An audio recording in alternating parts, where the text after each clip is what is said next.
também que cada um deu uma importância diferente à música dentro da liturgia do culto, né? A gente vê que Lutero, por exemplo, foi um grande compositor, né? Um dos hinos mais cantados é o Castelo Forte. Mas é interessante que um deles não deu tanta ênfase assim, né? E resolveu meio que deixar em segundo plano. Se não me falha a memória, você pode me corrigir depois, acho que é Zwinglio, que resolveu deixar de escanteio. E para você, qual que é a visão mais equilibrada da utilização da música no culto e qual que é o papel dela na liturgia e como que ela pode também ser utilizada para expressar uma teologia correta? Zwinglio nem põe, simplesmente ele corta Uhum. a música. É. E o paradoxal é que Zwinglio era um grande compositor. Uhum. Dizem que ele tocava talvez 10 instrumentos, Uhum. e nós temos inclusive composições feitas por ele. Por que ele faz isso? Porque ele, na experiência dele com a música de então, era extremamente elaborada, e ela, em vez de levar o crente à presença de Deus, na visão dele, Sim. ela contribuía para distraí-lo, tal a complexidade da música que era usada. Então, isso já aponta, num certo sentido, para aquilo que os reformadores, os outros reformadores vão insistir, que a música deve ser simples, Sim. acessível para que o povo possa cantar. E Lutero tem uma expressão interessante: a música é serva da teologia. Ou seja, o que cantamos não cantamos ao nosso bel prazer, mas deve expressar conceitos teológicos sólidos e consistentes. Então, a música não é alguma coisa simplesmente para o nosso prazer. Ela nos dá prazer, ela nos dá contentamento, mas a música, quando ela está a serviço de Deus, ela deve, entendo eu, estar ligada a essa responsabilidade de expressar a fé, permitir-nos expressar os nossos sentimentos diante de Deus, e a questão da satisfação pessoal, digamos assim, não é algo que deve ser colocado no centro da nossa participação musical. E é interessante você falar isso, porque parece que hoje nós estamos indo um pouco no sentido contrário dessa filosofia, né? Primeiro que Zwinglio, por ser músico, a tendência de um músico é querer música, né? Então vai no sentido contrário. Ele corta na própria carne, né? E segundo, que a gente vê ao longo da história, principalmente na atualidade, uma mudança radical no papel da música dentro da igreja. Se você olhar nos cultos da atualidade, até nas igrejas presbiterianas, por exemplo, a gente já não se prende mais aos hinos tradicionais. Então tem muitas músicas contemporâneas sendo colocadas e algumas delas, muitas são centradas no ser humano, no eu. Considerando os cânticos contemporâneos que nós temos, e essas mudanças também, hoje, por exemplo, antigamente a gente usava órgão, piano, hoje já tem uma série de instrumentos que são colocados no culto.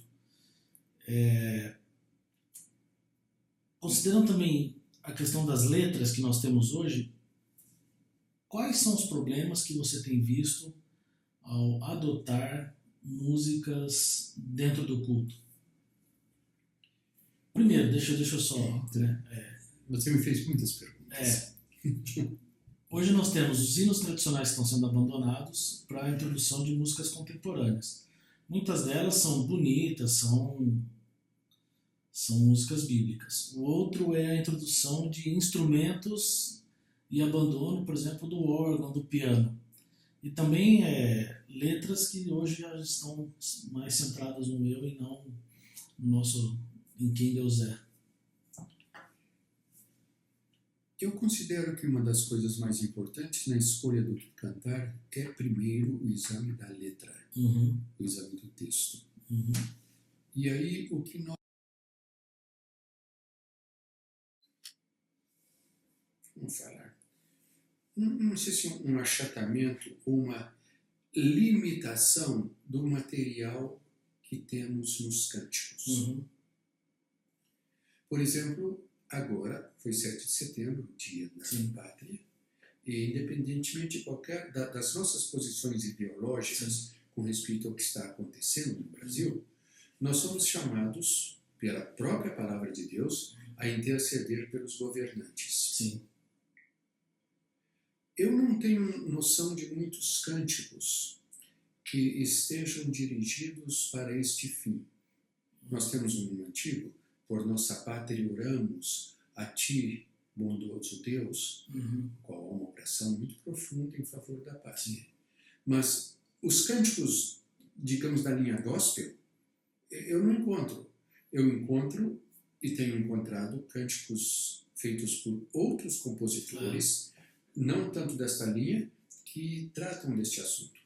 Então, uma das primeiras preocupações é esta em cânticos que têm um conteúdo realmente evangélico, um conteúdo correto.